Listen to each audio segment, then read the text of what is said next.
de la financiación indirecta, creo que, a ver, seguro que algún dato, pues por ejemplo en SPRI se podría obtener, ¿no? Porque ellos, al fin y al cabo, en las convocatorias pueden manejarlo. Lo que no sé es hasta qué punto lo pueden poner a disposición ajena.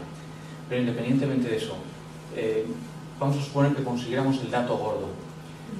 Tampoco sería, habría que escarbar bastante en él. Y voy a poner dos ejemplos.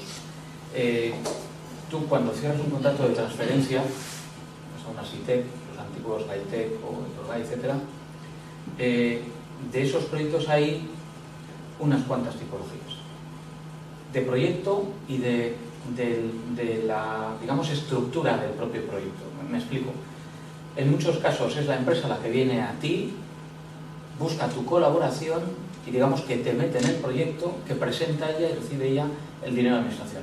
Y en otros casos la empresa te pide a ti que le estructures una forma de hacer viable un determinado proyecto porque ni conoce, ni domina, ni quiere conocer todas estas estructuras de financiación y demás. Y eres tú el que le guía, pues mira, esto sería bueno llevarlo a esto.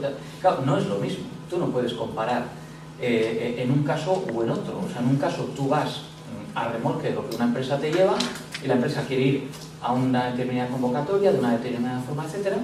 Y en otro caso, tú tienes cierta mano en ir a una u otra, evidentemente con tu criterio y con el acuerdo de la empresa. Pero es que, además, eso puede, no es lo mismo hablar de proyectos puntuales, que, bueno, te viene bien una determinada convocatoria para hacer algo, o proyectos que responden a una estrategia de empresa en el cual está utilizando convocatorias europeas, de Madrid, etcétera. Y arman con eso toda una estructura de proyecto que responde a varios años, además, etcétera.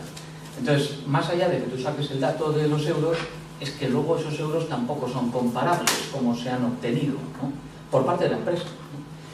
Por último, está el caso de la empresa que obtiene los euros y luego te pone en competencia.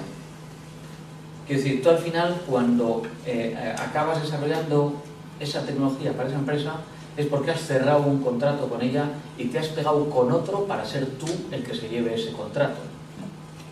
En otros casos, entras en una competencia por llevarte ese. En unos casos está más amarrado y en otros no, pero no, desde luego fijo y asegurado no está nunca. Entonces, quiero decir con eso que esos números te llevarían luego a hacer ese otro análisis y ya eso lo veo imposible de hacer, vamos.